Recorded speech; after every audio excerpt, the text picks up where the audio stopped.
기도해 주시고 저희가 만난 지는 한 달 정도 됐습니다. 한 달 정도 됐는데, 그렇죠? 이렇게 예배를 드리게 될 줄이야 생각도 못 했는데, 그리고 제가 이렇게 꽃밭 속에 있게 될 줄은 지금 제가 제일 어색합니다. 평상시에도 꽃하고 별로 안 친한데, 자, 이 어색함도 다 이겨내고 오늘 하나님의 말씀에 좀 집중해서 드렸으면 합니다. 예수님은 이 세상에 오실 때 아주 명확한 목적을 가지고 오셨습니다. 죄인들을 구원하시고 교회를 세우시고 하나님의 나라를 이루기 위해서 오신 겁니다. 그렇게 하기 위해서 꼭 해결해야 될 문제가 있었는데 그게 바로 죄라는 겁니다. 죄. 근데 예수님이 죄를 어떻게 해결하시냐면 그분이 대신 죽으시고 대신 죄값을 감당하시는 방식으로 해결을 하신 겁니다. 그래서 예수님이 고난당하시고 십자가에 죽으시는 것, 그게 예수님이 오신 목적입니다. 예수님은 이 세상에 오실 때부터 그걸 염두에 두고 오신 것이죠. 그리고 시간이 흐르고 세월이 지나서 그때가 된 겁니다. 다 된 겁니다. 이제 거의 다 됐어요. 그때 예수님께서 기도하신 내용이 요한복음 17장에 나오는 겁니다. 소위 대제사장적 기도라고 불리는 이 요한복음 17장은요, 세 부분으로 나눌 수가 있는데, 첫 번째는 예수님이 자기 자신과 관련해서 한 기도고, 두 번째는 그 당시 예수님 믿고 예수님을 따랐던 제자들을 위해서 한 기도고, 세 번째는 그 제자들의 말을 듣고 나중에 믿게 될 우리를 포함해서 모든 예수 믿는 사람들을 위해서 한 기도입니다. 오늘 우리가 함께 읽은 본문은 두 번째와 세 번째가 이어지는 그런 부분인데, 이 내용들이 다 우리에게 그대로 적용할 수가 있어서 이 본문을 좀 살펴보려고 하는 겁니다. 오늘 우리는 이 본문을 통해서 교회가 뭔지, 또 이 세상에 교회가 왜 있는 것인지, 뭐하러 주님이 교회를 세우시는 것인지 이 내용을 함께 살펴보려고 합니다. 여러분, 세상에서 가장 놀라운 경험이 있다면은, 가장 충격적인 사건이 있다면은 어떤 죄인이 예수님 믿고 구원받는 겁니다. 예수님 믿고 구원받는 것보다도 더 큰 사건이 없어요. 근데 이거는 구원받은 사람이 거꾸로 자기 자신을 되돌아볼 때 놀라운 겁니다. 예수님 안 믿는 사람은 죽었다 깨나다 알 수가 없어요. 대한민국에 교회가 얼마나 많고 교회 다니는 사람도 얼마나 많은데, 그 중에 문조투성이 있는 사람도 얼마나 많은데 뭐가 대단하고 뭐가 놀라운 거냐, 그렇게 하겠지만은 예수님 믿고 구원받은 사람의 입장에서 볼 때는 엄청 놀라운 것입니다.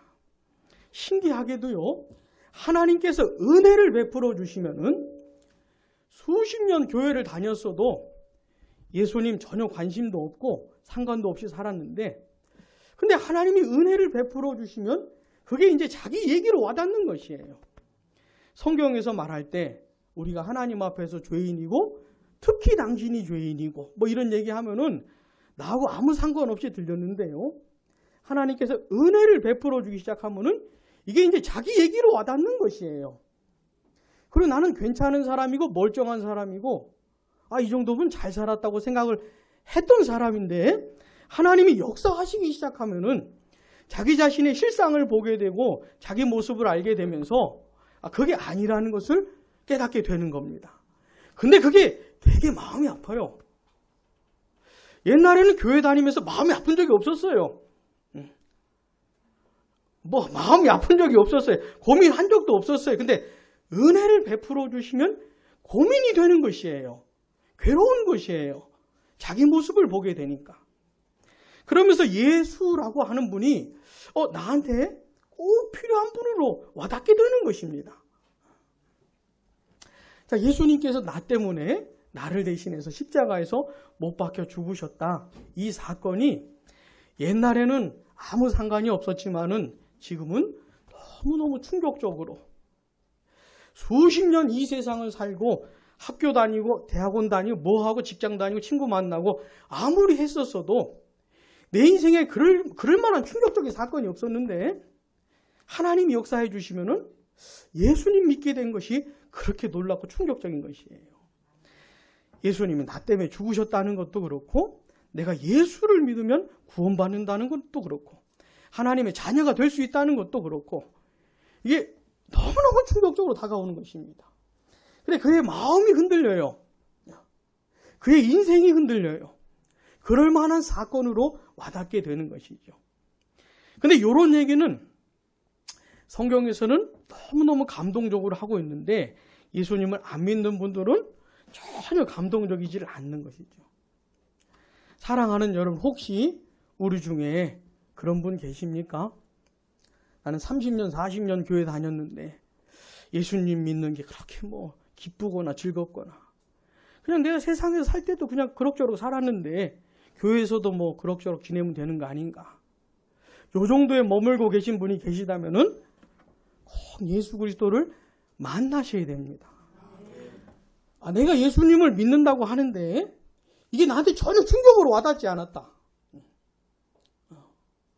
내 인생을 뒤흔들 만한 사건으로 와닿지 않았다. 그런 고민을 많이 하셔야 돼요. 어떻게 예수를 만나는데 이게 충격이 안 됩니까? 어떻게? 고민을 많이 하셔야 됩니다. 그래 이게 너무너무 놀라운 것이에요. 예수 믿는 사람들은 다 미친 사람들입니다. 세상 사람들이 볼 때는. 미친 사람들이죠. 보지도 못하고 듣지도 못했던 예수님을 사랑한다고 하더니 예수님을 위해서 산다고 하더니 별 희한하게 살아가는 것이에요. 그러니까 예수 안 믿는 사람들 볼 때는 이상한 사람들입니다. 우리는 예수 안 믿는 사람들한테 그런 충격을 좀 줘야 되는 것이에요. 근데 그게 먼저 나한테 일어나야 주죠. 그죠? 부디 혹시 아직도 예수 그리스도 때문에 놀라거나 충격을 받은 분이 여기 없다면은 고민을 많이 하시고 하나님께서 은혜를 베풀어 주시면 좋겠습니다. 근데 더 놀라운 게 있어요. 신앙생활을 처음 할 때는 그냥 내가 예수 믿고 구원받은 게 너무너무 커요. 이것밖에 안 보여요.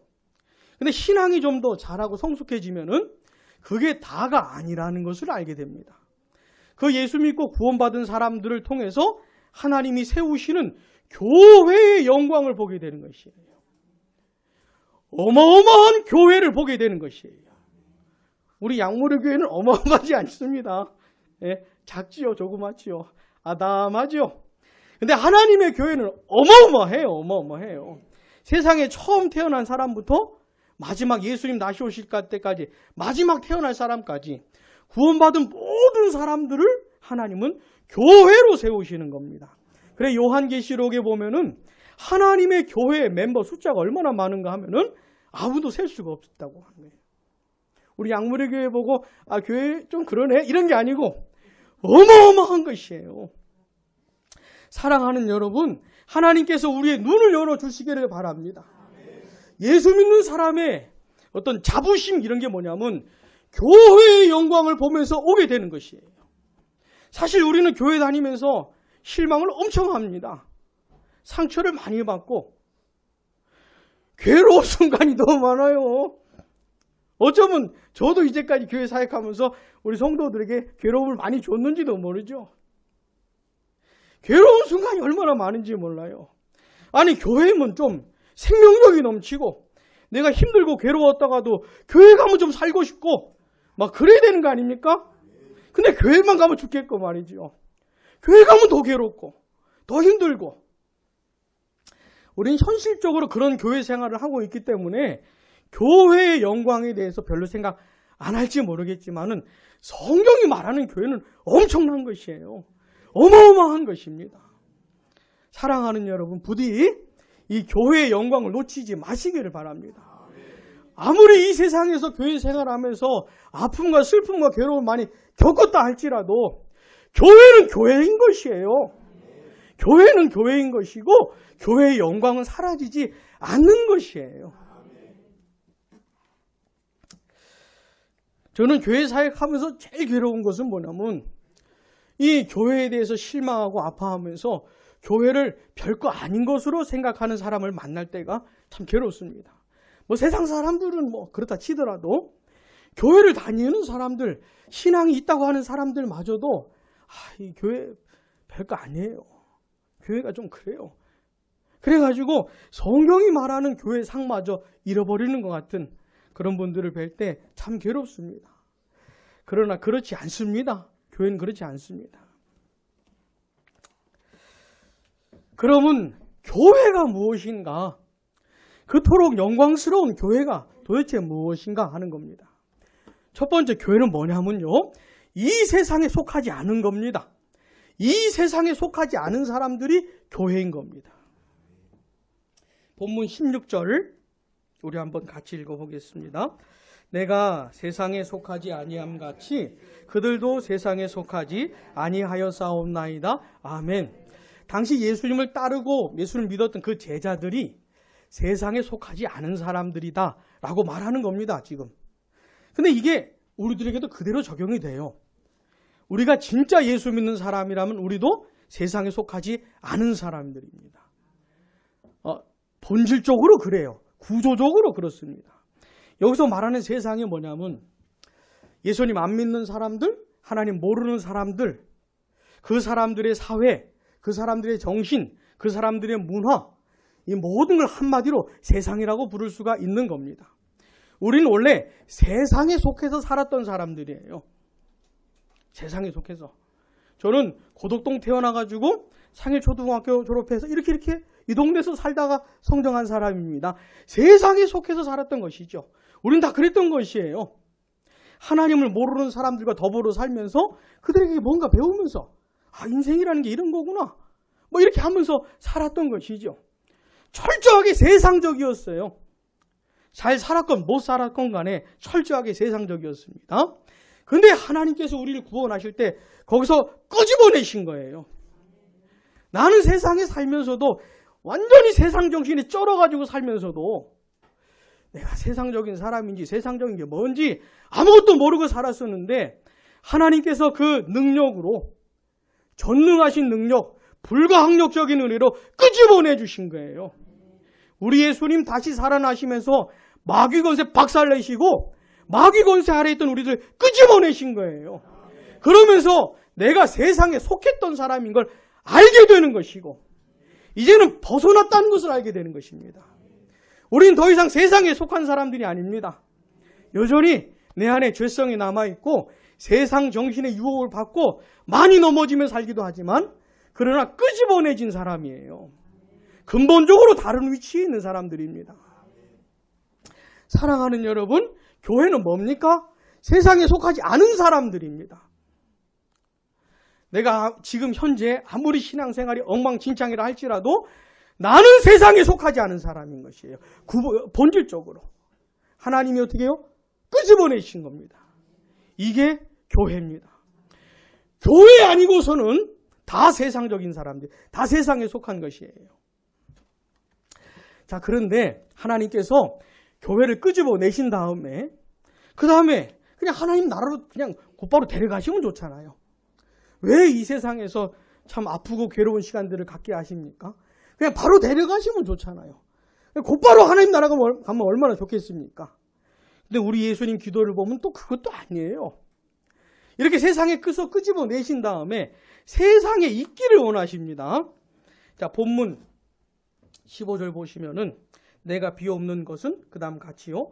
그들을 세상에서 데려가시기를 위함이 아니요. 아멘. 아니 데려가시면 좋을 텐데 그건 또 그것도 아니에요. 세상에 있기를 원하세요. 세상을 떠나거나 세상에서 벗어나가 이러면 안 돼요. 세상 속에 있어야 되는 것이에요. 예수님 안 믿는 사람들, 하나님 모르는 사람들하고 더불어 살아야 되는 것이에요. 학교를 다니든지 직장 생활을 하든지 어디에 있든지 함께 살기를 원하시는 것이죠. 이게 우리 예수님 원하시는 것이에요. 근데 그 정도가 아닙니다. 우리 예수님이 교회를 세상 속으로 보내십니다. 본문 18절 같이요. 아버지께서 나를 세상에 보내신 것 같이 나도 그들을 세상에 보내었고 아멘.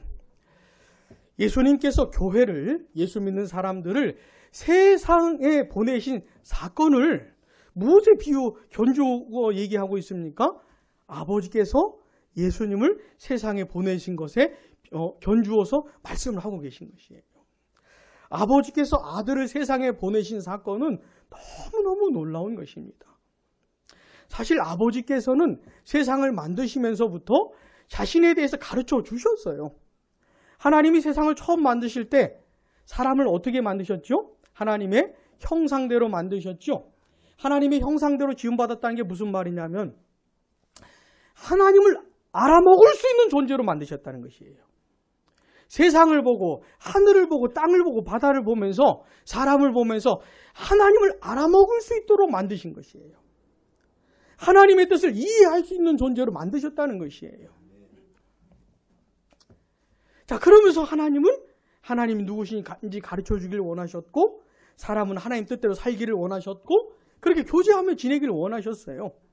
근데 사람이 죄 지으면서 무지막지하게 망가져가지고 더 이상 그럴 수 있는 상태를 다 잃어버렸습니다. 그러나 하나님은 포기하지 않으시고 사람들을 구원하시려고 하는 일들을 계속 진행을 하셨죠. 자, 그러다가 결정적으로 누가 오셨습니까? 예수님이 오신 거예요. 아들이 오신 겁니다. 하나님이 아버지가 아들을 보내시면서 하셨던 한 가지 일이 뭐냐면 다시 아버지를 가르쳐 주는 것이에요. 못 알아먹으니까. 진짜 하나님이 누군지 모르니까 진짜 하나님이 원하신 게 뭔지 모르니까 아들을 보내신 겁니다. 그래서 그 아들의 말, 그 아들의 삶, 그 아들의 행동 모든 걸 통해 가지고 아버지를 이렇게 가르쳐 주시고 계시하셨던 것이죠. 자, 그 엄청난 사건에 견주어 가지고 뭘 말씀하십니까? 예수님이 예수 믿는 제자들을 보내셨다는 것이에요. 요거는 지금 예수 믿는 사람들에게도 그대로 적용이 되는 겁니다. 사랑하는 여러분, 예수 믿는 사람들은 이 세상에서 어쩔 수 없이 사는 사람들이 아닙니다. 떠나지 못해 사는 사람들이 아니에요. 난 천국 가고 싶은데 어쩔 수 없어. 오늘도 하루 버텨야지. 이런 게 아닙니다. 예수님은 세상으로 보내신 것이에요. 여러분, 내 주변에 예수 안 믿는 사람들 있죠? 우리가 함께 살고 있지 않습니까? 심지어 아직도 내 가족 중에 우리 가정 가운데 예수님 안 믿는 분들이 같이 살 수도 있잖아요. 너무 힘들어만 하지 마세요. 내가 왜 예수 안 믿는 사람이랑 결혼해가지고 믿는 분하고 결혼하셨으면 얼마나 좋았겠어요. 그죠? 그럼 이미 다 지난 얘기 아닙니까? 자꾸 그러지 마시고 요 18절 말씀을 가지고 자기 가정을 좀 해석해 보는 거예요. 이 남편에게 예수님이 보내신 거구나. 이 속으로 보내신 거구나, 예수님이. 이렇게 예수 안 믿는 사람들한테 나를 보내신 거구나라고 해석을 하세요. 그리고 그 사람들에게 보내신 이유가 있겠지. 이렇게 생각을 하셔야 되는 겁니다. 사랑하는 여러분, 교회는 세상 속으로 보냄을 받은 사람들입니다. 이런 사명이 있는 사람들이에요. 하루하루 그냥 어쩔 수 없이 사는 사람들이 아닙니다. 자기 마음에 이 사명을 의식하고 분명히 안 믿는 사람들하고 더불어 살게 하는 이유가 있을 텐데 그걸 발견하면서 사는 사람들이죠. 사랑하는 여러분, 교회는 어디 있어야 됩니까? 세상 속에 있어야 되는 것이에요. 우리 양무리교회 예배당 위치가 괜찮죠? 여기 세상 속에 완전히 원래 이런 데 있어야 되는 겁니다. 예배당은. 사랑하는 여러분, 세상을 떠나지 마십시오. 내가 살다가 죽을 장소가 세상인 겁니다. 자, 그렇다면은 도대체 왜 예수님은 곧바로 데려가지 않으시고 왜 세상에 두시고 세상으로 보내신 것일까? 세상에서 도대체 뭐 하라고 교회로 하여금 어떤 모습을 보여주라고 그런 것일까? 본문 15절 보시면 내가 비옵는 것은 그들을 세상에서 데려가시기 위함이 아니요 같이요 다만 악에 빠지지 않게 보존하시기를 위함이니이다. 아멘. 예수님 믿고 구원받잖아요. 그러면 한 가지 분명한 생각이 생긴 사람들입니다. 옛날엔 안 그랬는데 지금은 한 가지 기준을 가진 사람들이에요. 이제는 하나님이 기준이에요. 하나님의 말씀이 기준이고 하나님의 뜻이 기준이에요. 하나님의 뜻과 맞으면 그게 선이고 안 맞으면 그게 악이에요. 기준이 확 바뀐 사람들입니다. 옛날하고 많이 달라진 사람들이에요. 요게 예수 믿는 사람들입니다. 예수 믿는 사람들은 하나님과 하나님의 말씀을 기준 삼아 선과 악을 분별하면서 사는 사람들이에요. 근데 예수 믿는 사람들에게도 계속해서 이 악이 유혹을 해오거든요. 하나님 원하시지 않는 것들이 계속 다가오고 그렇게 살도록 자꾸 나를 이끌어 가려고 하고 있거든요. 그런 걸 분별하면서 어떻게 됩니까? 빠지지 말아야죠. 빠지지 말아야죠. 사랑하는 여러분, 예수 믿는 사람들은 교회는 선명한 사람들입니다. 확실한 사람들이에요. 그 바닷가에 그 모래 해변에 금 긋듯이 사는 사람들이 아닙니다. 이게 선인지 이게 악인지 잘 모르겠는 그렇게 사는 사람들이 아닙니다. 모르는 것도 많겠지만은 분명한 것은 분별하면서 싸우면서 살아가야 하는 것이죠. 예수님께서 교회를 세상에 두신 이유가 뭡니까? 선과 악이 뭔지 보여주라는 겁니다. 근데 교회가 악에 빠져 있으면은 보여줄 수가 없어요. 교회가 세상하고 구분이 안 되면은 보여줄 수가 없는 것이죠. 악을 분별하고 빠지지 않도록 해야 하는 겁니다. 근데 적극적으로는요, 교회가 뭘 보여줘야 되냐면 거룩함을 보여줘야 돼요. 거룩함을. 본문 17절 같이요. 그들을 진리로 거룩하게 하옵소서. 아버지의 말씀은 진리니이다. 아멘. 사랑하는 여러분, 교회가 절대로 포기할 수 없는 게 뭐냐면 거룩함입니다. 거룩함이에요.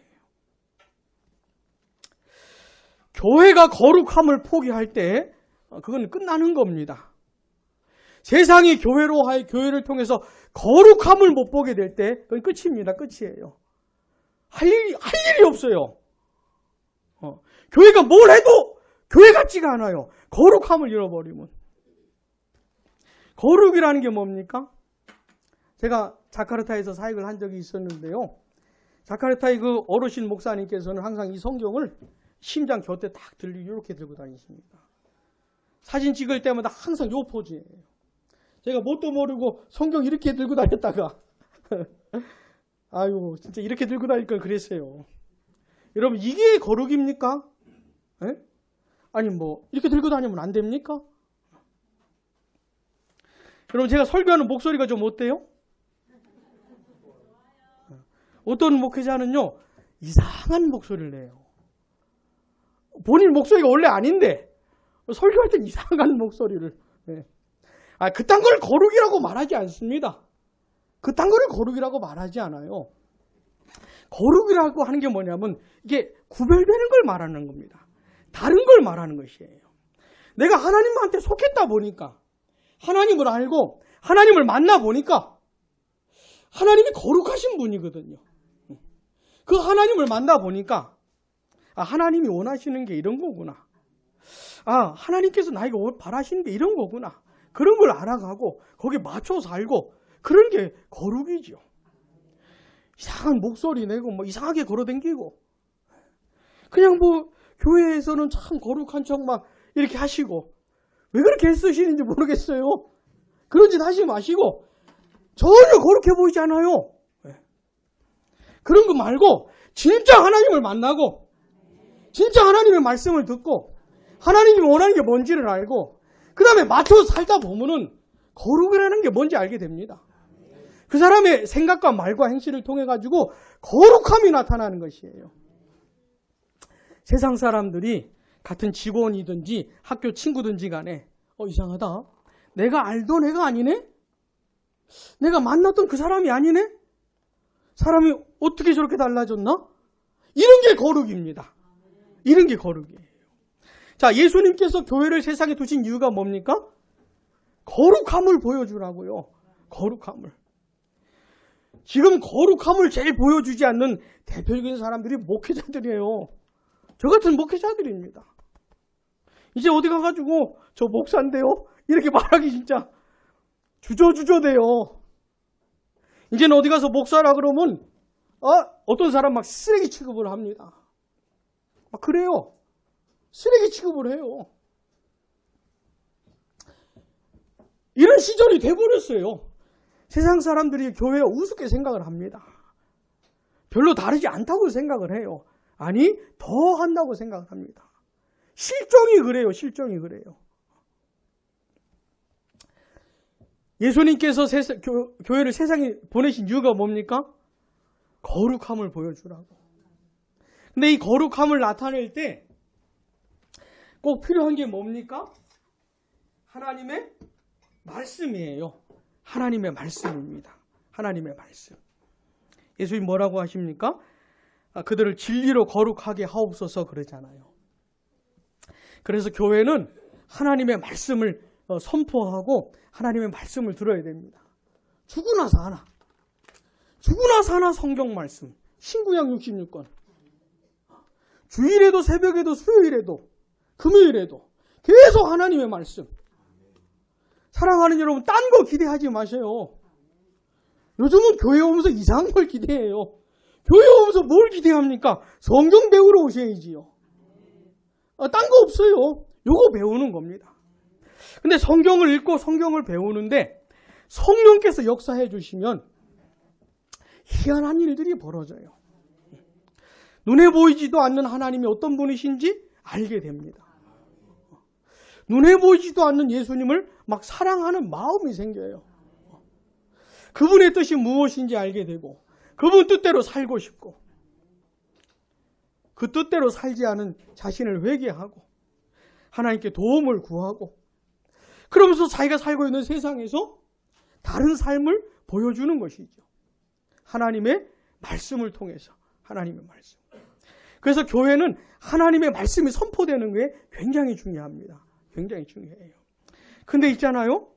이게 그냥 선포되고 끝날 수도 있습니다. 하나님의 말씀이라는 게. 가르쳐지고 끝날 수도 있어요. 성령께서 역사하지 않으시면은. 목사님 설교하시고 성경 공부하시는데 좋네. 참 좋다. 뭐 그럴 수도 있겠지요. 근데 성령께서 역사하시면은 좋다. 여기서 끝나지를 않습니다. 하나님을 만나게 되는 것이 말씀을 통해 가지고. 그러면 좋다 이렇게 되지가 않습니다. 하나님을 만났는데 좋다 이런 게 아니에요. 굉장히 진지해져요. 뭐라고 말을 못할 때도 있어요. 그게 하나님의 말씀을 통해서 성령께서 역사해 주시는 겁니다.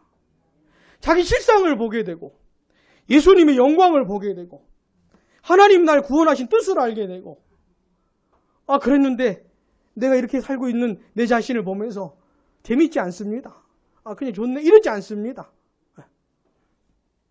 교회 안에서는 하나님의 말씀이 선포되어야 돼요. 근데 반드시 성령의 역사가 있어야 됩니다. 성령의 역사가. 그렇게 되면 거룩이라는 게 뭔지 알게 되고 내 안에 거룩을 향한 열망이 생기고 세상을 향해 거룩을 보여주고자 하는 도전하고 싶은 마음이 생기고 그런 겁니다. 사랑하는 여러분, 교회를 세상에 보내신 이유가 뭡니까? 악에 빠지지 않을 뿐만 아니라 적극적으로 거룩함을 보여주라고. 그때 뭐가 필요해요? 성경이 필요한 겁니다. 성경이. 마지막으로요. 예수님이 교회를 세상에 보내시면서 세상에 보여주라고 하신 게 뭐냐면 하나됨입니다. 하나됨. 우리 본문 21절 같이 읽어보겠습니다. 아버지요, 아버지께서 내 안에 내가 아버지 안에 있는 것 같이 그들도 다 하나가 되어 우리 안에 있게 하사 하옵소서. 아멘. 하나됨입니다. 하나됨. 우리 그런 말 참 많이 하죠. 교회 안에서 예수 안에서 하나 되는 것. 태어난 고향도 달라요. 살아온 배경도 달라요. 뭐 같은 거 별로 없어요. 성격도 다르고 성깔도 달라요. 말투도 다르고 다른 게 너무 많아요. 근데 예수 그리스도 안에서 하나됨을 이룰 수 있다는 겁니다.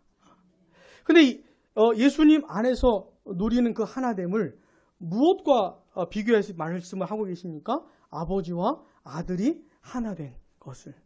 이건 우리가 상상할 수가 없어요. 아버지와 아들이 어느 정도 하나됨을 누렸는지 알 수가 없어요. 세상을 만드시기 전부터 하나셨던 그걸 알 수가 없어요. 아버지와 아들이 누렸던 그 완벽하고도 완전한 교제 상상할 수가 없어요. 근데 거기에서 흘러나온 겁니다. 뭐가요? 예수 믿는 사람들의 교제가, 그 하나됨이 그런 겁니다. 사랑하는 여러분, 예수님이 교회를 세상에 보내신 이유가 뭡니까? 하나됨을 보여주라고 하는 겁니다. 그래서 교회는 별별 사람이 다 모이는 것이 맞아요, 원래. 희한한 사람들이 다 모이는 게 맞습니다. 예를 들어서 우리 양무리 교회에 저 같은 사람만 모였다고 생각을 해보세요. 이건 끔찍한 겁니다. 이건 끔찍한 것이에요.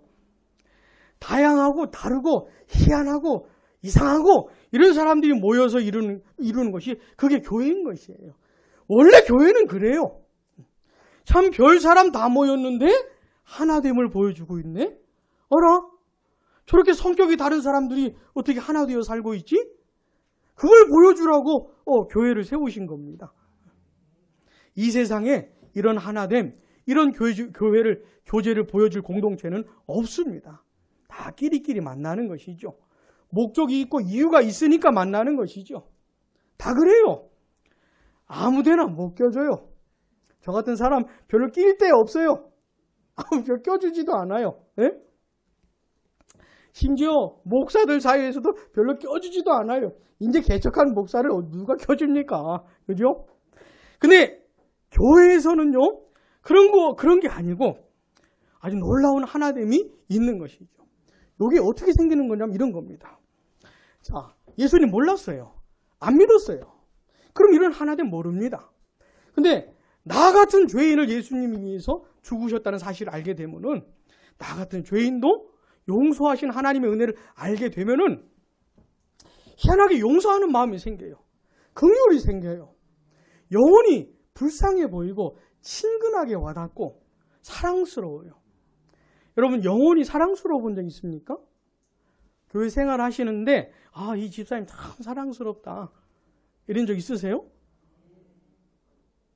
아멘이 약하잖아요. 그죠? 그런 적 있으세요? 그러는 거, 그게 그런 것이에요. 원래 그런 거예요. 근데 그런 긍휼이 어떻게 생기냐면 예수님을 만나게 되면은 생겨요.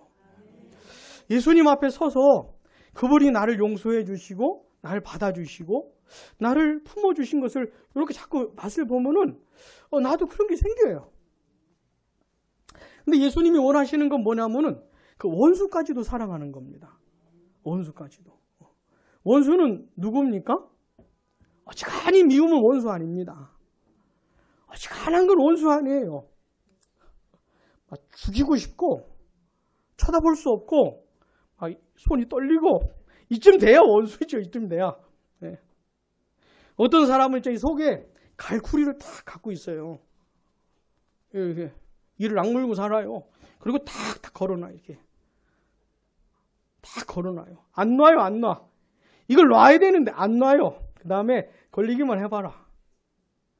이러면서 살지요. 사랑하는 여러분, 혹시 우리 가운데 그런 분 계셔요? 이게 딱 이렇게. 혹시 다 푸세요. 근데 이게 어떻게 풀리는지 아십니까? 내가 예수님을 만나면 그래요. 예수님을 만나봤는데 예수님 앞에 섰는데 예수님 나 같은 사람을 받아주시네. 이런 걸 경험을 하면은 이렇게 원수 같은 사람도 사랑할 수가 있어요. 사랑하는 여러분 다 용서하십시오. 부디. 제가 이렇게 말씀드리면 다 알아채죠? 제가 이렇게 말하면 다 알아채죠? 어린아이들이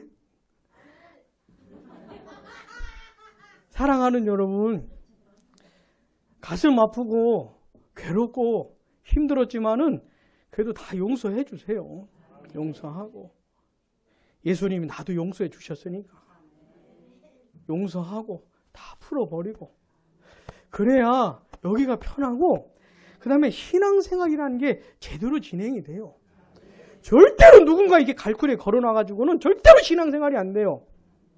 기독교 신앙생활이라는 건 이래가지고는 안 되는 것이에요. 이게 풀어지면서부터 시작이 되는 겁니다. 부디 다 용서하시고 그러면서 그래야 신앙생활이 제대로 되는 것이고 그 마음에 놀라운 평강이 임하는 것이에요. 사랑하는 여러분, 교회 안에서는요 이런 역사가 나타나야 됩니다. 이런 역사가. 이런 하나됨과 교제를 형식적이고 피상적으로만 해서는 안 돼요. 우리 보통 이렇게 살잖아요. 너무 미우면 그냥 일정 좀 거리 두고, 그죠? 너무 가까이만 안 하면 되지 뭐. 싸우지만 않으면 되지 뭐. 그러면서 적당히 이렇게 지내지 않습니까? 그건 어디서 배우신 처세술이지? 우리 예수님은 그런 거 가르쳐 본 적이 없어요. 가르쳐 본 적이 없어요. 품고 기도하고 용서하고 하면서. 그래서 교회 안에서는요 성격도 안 맞아요. 뭐 하여튼 안 맞아요. 이상하게 저 사람은 내 마음을 계속 아프게 해. 말만 하면 아프게 해. 관계를 풀어보려고 조금 애를 쓰면 더 아파. 그런 거 경험 못 해보셨습니까?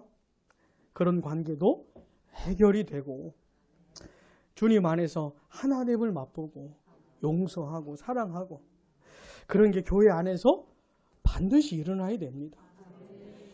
그래야 세상이 교회를 통해서 21절 마지막에 보세요. 세상으로 아버지께서 뭐요? 나를 보내신 것을 믿게 하옵소서. 이런 일이 벌어지는 겁니다. 아니 교회에 모인 사람들을 보니까 절대로 용서할 수 없고 계속 미워할 수밖에 없는, 관계가 힘들 수밖에 없는 사람들이 모였는데, 근데 저 안에 용서가 있고 사랑이 있고 진정한 하나됨이 있는 것을 보면서 도대체 누가 저런 일을 만들어냈냐 도대체. 예? 어떻게 저런 일이 벌어질 수 있느냐.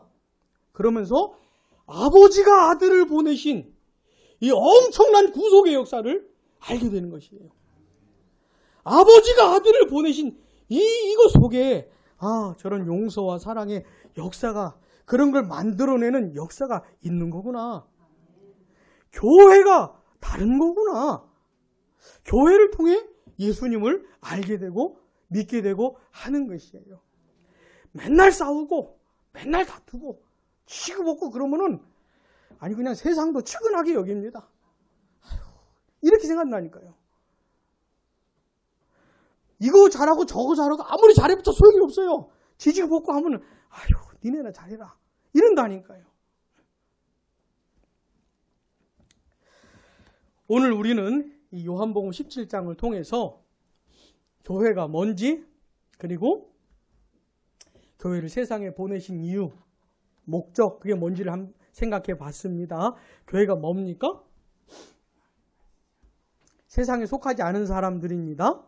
근데 세상에서 살게 하신 사람들이고 적극적으로 세상으로 보내신 사람들이죠. 왜 그랬습니까? 악에 빠지지 않고 거룩함을 나타내고 하나됨을 보여주라고. 오늘 우리 양무리교회 설립 예배를 드리는데, 양무리교회 세상에 왜 있어야 되는 겁니까? 뭐하러? 고덕동에서 교회가 얼마나 많은데 오심에서 봤습니까? 건물 하나 건너 교회입니다. 요 블록이 그래요. 하나 건너. 다행이에요. 이 건물에 교회가 하나 더 없어서. 그게 다행일 정도입니다. 이렇게 교회가 많은데 뭐하러 우리 양무리교회 세웁니까? 왜 세웁니까? 악에 빠지지 않는 게 뭔지, 거룩함이 뭔지, 하나됨이 뭔지 보여주라고 하는 겁니다. 가능하겠습니까? 뭘 근거로 아멘을 하시는지요?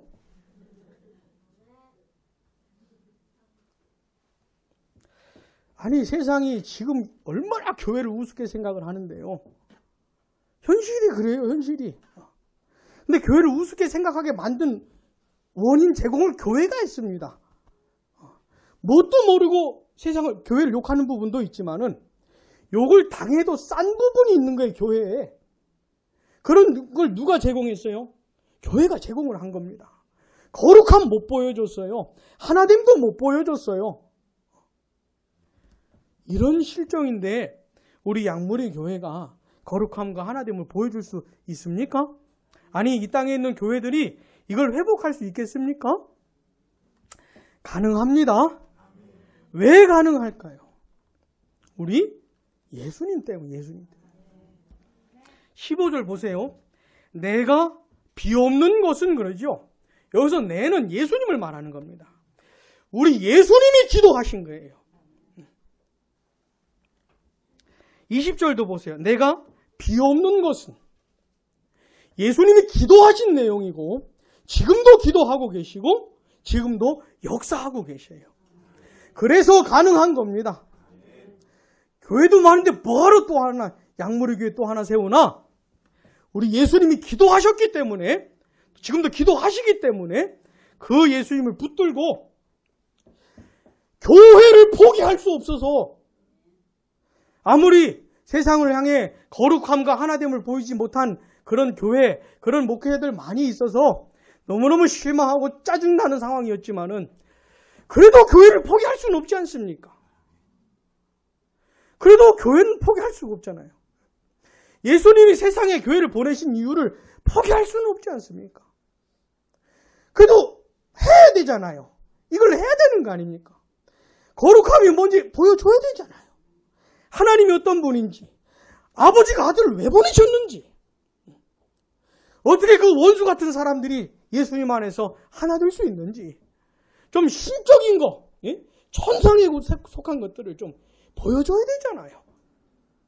특별히 지금은 더 실망하고 아주 더 이상 기대 아무것도 안 하는 세상을 향해서 보여줘야 되지 않습니까? 그래서 양무리교회 하는 겁니다. 고민을 많이 했어요. 교회가 이렇게 많은데 뭐라 또 해야 되는가? 포기할 수 없는 부분이 있기 때문에 그런 것이에요. 부디 예수님께서 우리를 세상에 보내신 이유가 있다는 사실, 2019년 5월 17일까지 내가 그렇게 못 살았다 할지라도 이 사실은 포기할 수 없으니 지금부터라도 이런 게 이유구나. 내가 세상에 있어야만 하는 이유가 따로 있구나. 이거를 파악을 하시고 거룩함과 하나됨을 보여줄 수 있는 우리가 되면 좋겠습니다. 특별히 우리 양무리 교회를 위해서 기도하실 때 그런 부분을, 그래서 세상을 실망시키는 또 하나의 교회가 되지 말고 교회는 다른 거구나. 목사는 다른 거구나. 이런 것들을 좀 세상이 보게 될 수 있도록 기도해 주시면 좋겠습니다. 우리 시간에